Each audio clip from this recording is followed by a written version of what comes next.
Labor Day. For many, it's a long weekend, a chance to unplug, to unwind, and maybe fire up the grill. But beneath the surface, Labor Day is a tribute to effort, to dignity, to the work that holds society together.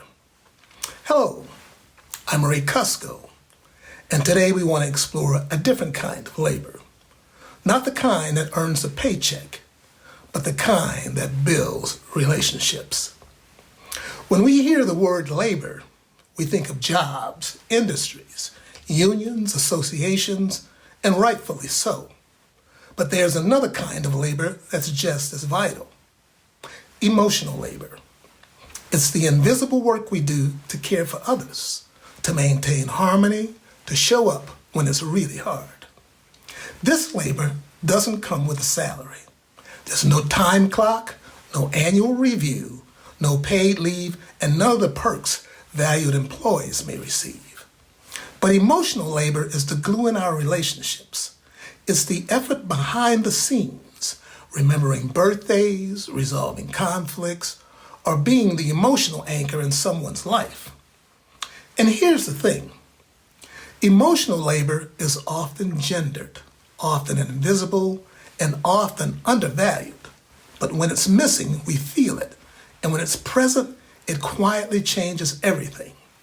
When emotional labor goes unnoticed, relationships suffer.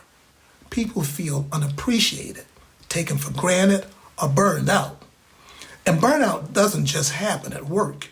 It happens in marriages, friendships, and even parenting. Let me tell you about my friend Anna. Anna's the kind of person who remembers everyone's birthday. She sends care packages, she checks in when someone's sick. But after years of being the giver, she realized she was exhausted. At first, no one asked how she was doing. Her emotional labor was invisible. Eventually, some of her family and friends noticed that she was looking tired and drained. They asked her to share what was taking her energy away and how they could help. They did talk and worked some things out. But here's the good part. Anna spoke up.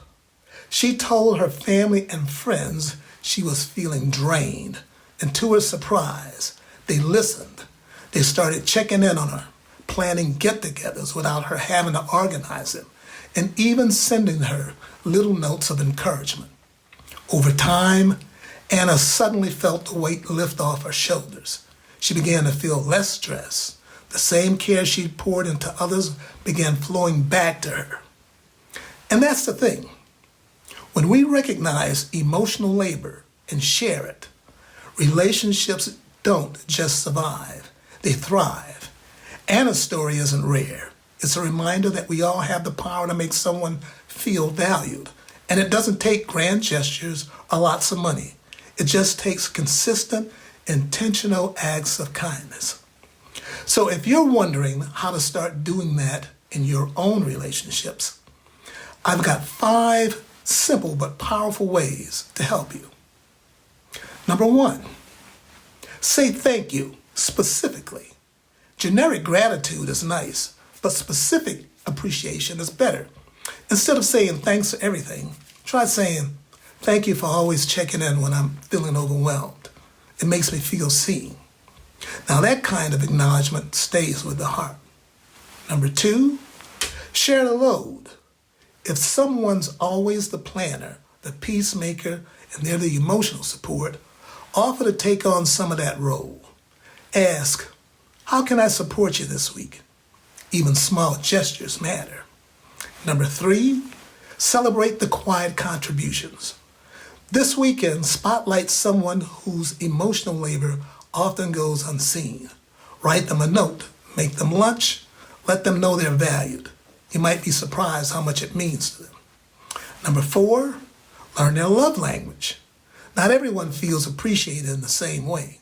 For some, it's words. For others, it's acts of service or quality time.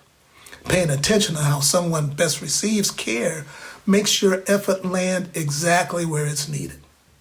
Number 5, create space for rest. Sometimes the best way to honor someone's emotional labor is to give them permission to step back. offer to take over a task so they can recharge. Rest isn't a luxury, it's part of sustaining the work of connection. Emotional labor isn't glamorous, it's quiet, it's consistent, but it is the heartbeat of healthy relationships. Labor Day is about honoring work, and that includes the work of connection. Connection happens when we put in the emotional labor. So this week, let's celebrate the people who hold us together, even when no one's watching. Let's make emotional labor visible. Let's say thank you with intention and a warm heart. And as always, you take care and stay connected.